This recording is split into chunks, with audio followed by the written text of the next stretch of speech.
Hello friends. आज का मेरा टॉपिक वास्तुशास्त्र में दीर्घायु व पुण्यक भूमि तथा ब्राह्मण व क्षत्रियों के लिए शुभ भूमि के लक्षण। इस चित्र में आठों दिशाएं दिखलाई गई हैं। उसी में ढाल के अनुसार हम लक्षण बताएंगे। तो दीर्घायु व पुण्यक भूमि के लक्षण। सोमेशानंतर नीचमुच्चम निर्तिकार्यो दीर्घायु नाम तदास्तु प्रशस्त कुलवर्धनम। सोमेशानांतर अर्थात सोमेश और अंतर, उत्तर और ईशान। सोमेश और ईशान, दैट इज उत्तर और ईशान के बीच नीच और मुच। उत्तर ईशान के बीच नीची अर्थात ढाल वाली हो, और मुच शब्द किसके साथ लगेगा? नृत्य कालो अर्थात नैऋत्य और दक्षिण के बीच में ऊंची। दीर्घायु नाम, वो दीर्घायु देती है। तदास्तु प्रशस्ता कुलवर्धनम, और वह वंश वृद्धि कारक होती है। तो ये जो यहाँ पे नीच मुच्च वर्ड है, इसका नीच जाता है सोमेशांतर के साथ और मुच्च नैर्तिकाल।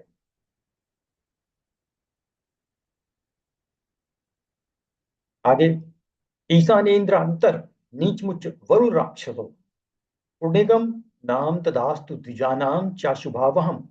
ईशानेन्द्रांतर अर्थात ईशान और पूर्व में नीच, ये इधर ईशान और पूर्व में नीच, और उच्च किधर? वरु राक्षसो अर्थात पश्चिम और नैऋत्य में ऊंची।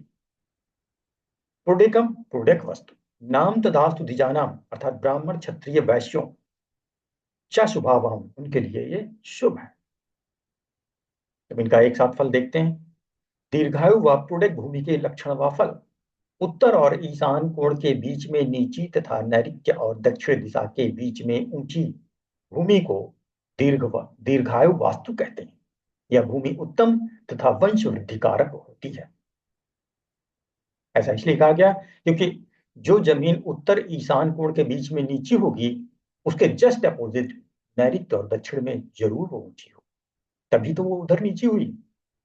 इसी तरह से ईशान कोण और पूर्व के बीच में नीची, तो उसके जस्ट अपोजिट 180 डिग्री अपोजिट नैऋत्य और पश्चिम के बीच में ऊंची भूमि को पुण्यक वस्तु के नाम से जानते हैं, पुण्यक वास्तु कहते हैं। यह भूमि ब्राह्मण क्षत्रिय वैश्यों के लिए सुखद होती हैं। अब इसको डायग्राम से समझ लें।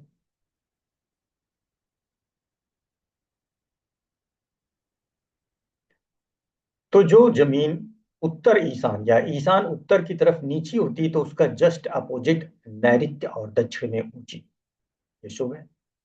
इसी तरह से पूर्व ईशान के बीच में नीची जमीन, तो उसके अपोजिट नैऋत्य पश्चिम में ऊंची जमीन शुभ है।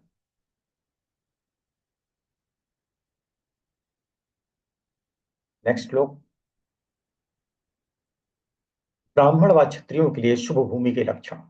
या तो सौम्य प्लवा च्यव कुशा द्रव्य अज्य गंधा च स भूमि ब्रह्माणान प्रशस्यते। या तो जिस भूमि, या माने जिस, तू माने भूमि, सौम्य प्लवा, सौम्य मतलब उत्तर की दिशा, प्लवा मतलब ढाल, उत्तर की तरफ जिसकी ढाल हो, चैव और उसमें कुशार्ध भैर लंग कृता अर्थात कुश उगे हुए हों, अज्यगंधा अर्थात घी की महक हो, चासा भूमि ब्रह्माणाम प्रशस्ते, वह भूमि ब्राह्मण के लिए शुभ होती है। पूर्वे प्लवा च रक्ता च कुशाद भैलंकृता रक्त गंधा चाया भूमि क्षत्रियाणाम प्रशस्यते। पूर्वे प्लवा पूर्व की ओर ढाल वाली, च रक्ता लाल रंग की, कुशद भैर्य लंग कृता अर्थात उसमें कुछ उगे हुए हों, रक्त गंधा खून की सी महक वाली, च या भूमि क्षत्रियाणाम प्रशस्यते, इस तरह की भूमि को क्षत्रियों के लिए शुभ माना जाता है। उसके पेड़ ये आप देख सकते हैं, व्हाइट कलर के रेशमी फूल होते हैं, और ये लाल रंग की भूमि लैटराइट लैंड इसे कहते हैं। तो इसका हिंदी में अर्थ देख लें। जिस भूमि पर उत्तर की ओर जल बहता हो, कुश उगे हों और घी की सी गंध प्रतीत होती हो, वह भूमि ब्राह्मणों के लिए योग्य होती है।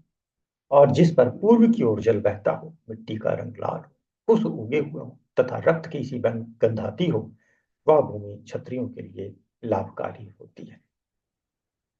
तो मित्रों, आज का मेरा टॉपिक भूमि के ढाल के आधार पर उसके गुणों का वर्णन था।